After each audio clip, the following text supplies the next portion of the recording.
மாவட்டம் கலவை வாழைப்பந்தல் சாலையில் இயங்கி வரும் தனியார் மெட்ரிகுலேஷன் பள்ளியில் 78வது இந்திய சுதந்திர தினத்தை முன்னிட்டு சுதந்திர போராட்ட வீரர் மற்றும் தமிழ் கவிஞர் மகாகவி பாரதியாரின் உருவப்படத்தை 1500 சதுர அடி பரப்பளவில் 16 நிமிடத்தில் பாரதியாரின் உருவப்படம் வரைந்து மாணவர்கள் கின்னஸ் சாதனை படைத்துள்ளனர்.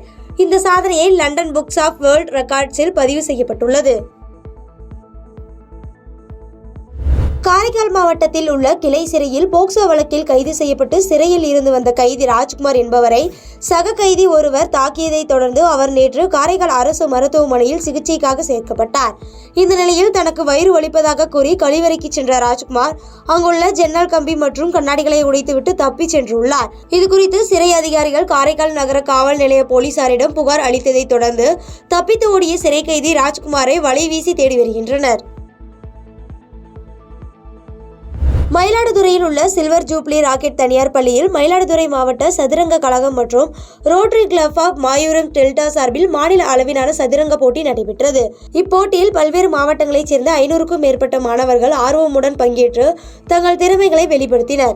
இப்போட்டியில் வெற்றி பெற்ற மாணவர்களுக்கு சான்றிதழ் மற்றும் கேடயம் வழங்கப்பட உள்ளது.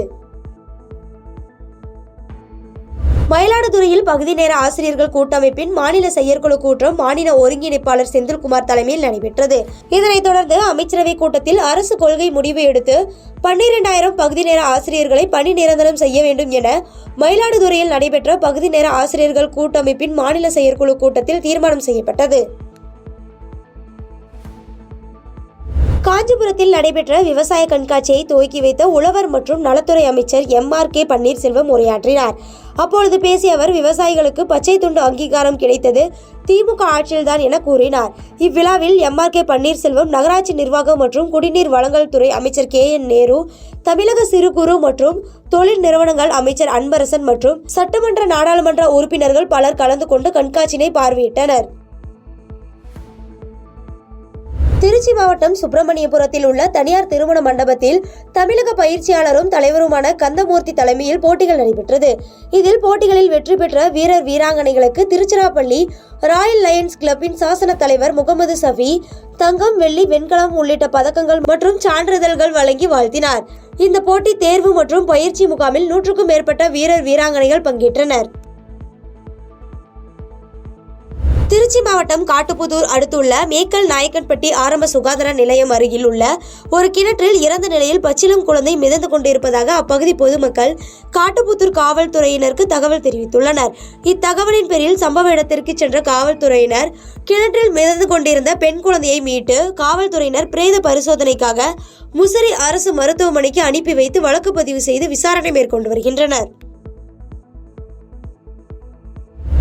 திருச்சியில் தற்கொலை தடுப்பை வலியுறுத்தியும் மன அழுத்தத்தை மறந்து மனதில் உறுதியை நிலைநிறுத்தவும் வாழ்க்கையை மகிழ்ச்சியுடன் வாழ வேண்டும் என்ற விழிப்புணர்வை இளைஞர்கள் மற்றும் பொதுமக்கள் மத்தியில் ஏற்படுத்தும் விதமாக 5 கிலோமீட்டர் விழிப்புணர்வு மாரத்தான் ஓட்டம் இன்று நடைபெற்றது. இதில் 2 பிரிவுகளாக பிரிக்கப்பட்ட இப்போட்டியில் 600க்கும் மேற்பட்டோர் கலந்து கொண்டனர். இதனைத் தொடர்ந்து ஒவ்வொரு பிரிவிலும் முதல் 5 இடங்களை பிடித்த வீரர் வீராங்கனைகளுக்கு பரிசு தொகை மற்றும் சான்றிதழ் மற்றும் மாரத்தான் ஓட்டத்தில் கலந்து கொண்ட அனைவருக்கும் பங்கேற்பு சான்றிதழ் வழங்கப்பட்டது.